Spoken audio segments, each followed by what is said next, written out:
There were more shakeups today at Metro. From track inspector firings to intimidation allegations and claims of racism, a lot happened this afternoon at a heated union meeting. That's right. Fox 5 contributor Martin DiCaro joins us now to break it all down. Martin, it's always good to have you here with us. Yeah, good to see you too. So before we get into that real quick and talk about everything that happened with this union meeting, we understand there were 2 Metro employees who were hurt today. That's right. One of them suffered an electric shock. Do you know what happened? This was between Fort Taunton and Hyattsville, on the Green Line. 2 track workers were out there.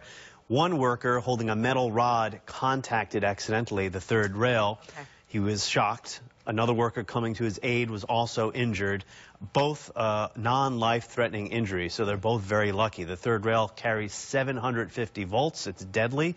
I remember in my training to go out on the tracks and the time I've spent out in work zones, a lot of very strict protocols around moving around the third rail. We don't know exactly what happened here yet. Okay. All right. Let's talk about what did happen today with these meetings. The main event today is that the local union representing some of these employees is very unhappy with how these employees are being treated and how they're being painted, they say, by Metro management. That's right. The Amalgamated Transit Union, Local 689, they represent 8,500 frontline Metro workers, including some who were fired last month after the derailment at East Falls Church. Remember, Silver Line train came off the tracks in an area where the tracks were deteriorating, and the inspection reports that were filed previous to that accident did not depict the status of the tracks. The track condition was, it was rotting, and the train came off. And it turned out, according to Metro's investigation, that track inspection reports, not just at East Falls Church, but across the system, have been falsified for years. But the union members say that's not the case. That's right. Is that right? What are they saying? They deny that they've been falsifying track inspection records. That was the point of this meeting today. It's really a news conference held by the union.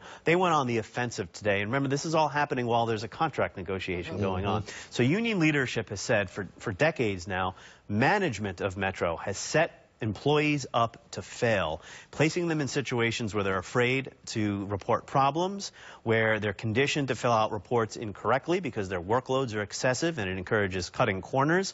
And the union says, don't blame the workers for these problems. They're put in an environment where the only outcome can be a negative one. So they're going to fight these firings. Another worker came forward today by the name of Trap Thomas, 11-year Metro employee, after he was fired for falsifying, allegedly, 6 track reports going back to 2014. He denies it all. Wow. Metro is saying that, if you go back to the report that Paul Wiedefeld read from, I think December 15th or whatever it was back in December, he pretty much said that the issues aren't just the workers, it's also the environment that has been created there by some Metro supervisors and managers. That's right. Metro acknowledges it's not just the worker problem. They have fired supervisors. They fired managers, not just from this case with the track inspections, but for a number of cases since Paul Wiedefeld took over, now more than a year ago. So that's Metro's argument here, that if someone falsifies a record with all the outlets they have to report problems, that they can't work at the Transit Authority. We've been given the wrap, but I got to ask you this last question. Bottom line, what does this mean for all of us who ride Metro? Well, this is about our safety, right?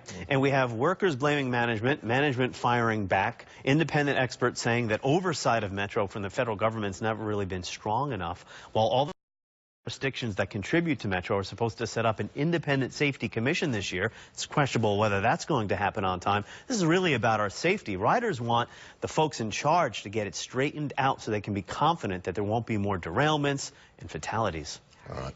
We'll see how all this goes and develops. Martin DiCaro, thanks so much for coming in. We appreciate it.